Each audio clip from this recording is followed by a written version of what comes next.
Thomas, James, and the red balloon.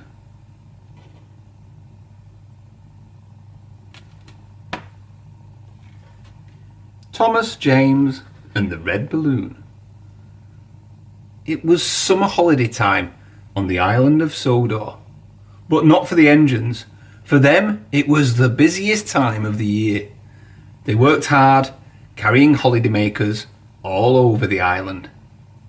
One day, the Fat Controller sent Thomas to pick up something very special from Brendan Docks. "What have you got there?" said Percy. "A balloon," replied Thomas. "A party balloon?" asked Percy excitedly. "No," said Thomas. "This is a very special balloon." He chuffed away, leaving Percy feeling very curious indeed. Thomas hurried along and soon arrived at an airfield. Hot air was being pumped into the balloon. There was a big basket underneath and people were climbing into it. James arrived with some coaches. What is that?" asked James. "It's a hot air balloon," explained Thomas. "Holidaymakers can ride in it."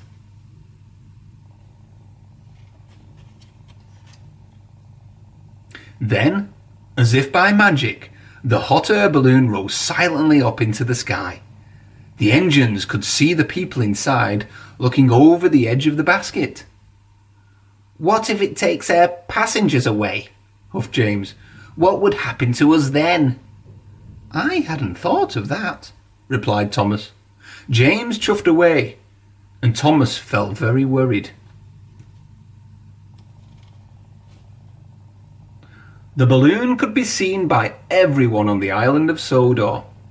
Donald gazed at it for so long he nearly ran into the back of Douglas. "It's a floating basket with people in it," exclaimed Donald. "Whatever will they dream up next?" said Douglas.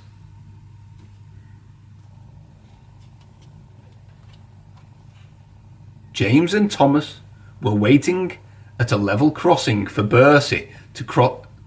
James and Thomas were waiting at a level crossing for Bertie to cross the line.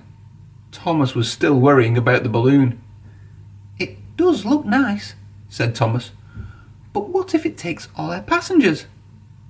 "Passengers belong on trains," said James crossly, "not in silly balloons." Then something big and round and red drifted straight towards them.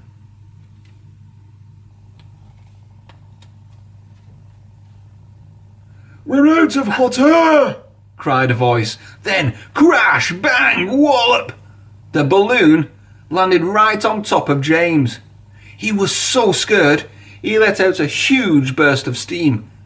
The balloon rose into the air again. "Well done, James," called his driver. "Your hot air did the trick."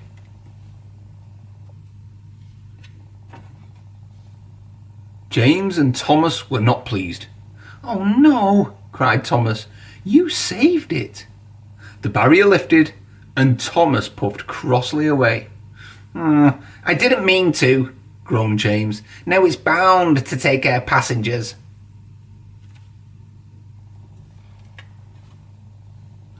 When James arrived at the station, the Fat Controller was waiting on the platform. "Well done, James," he said. "The balloon's pilot told me that he was in trouble until you let out your burst of steam." "I wish I hadn't done it," said James sadly. "Now the passengers will ride in the balloon instead of on the train."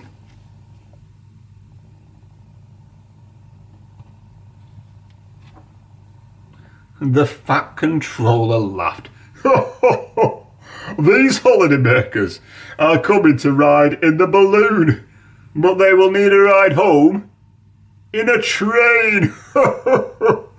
James was delighted. He whistled happily and went off to tell Thomas the good news.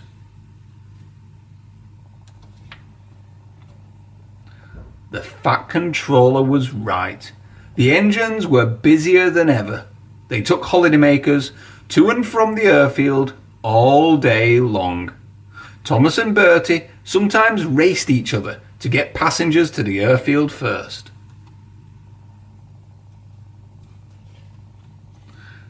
And that evening, as he rested after his busy day, Thomas dreamed that he could fly too, just like the red balloon. The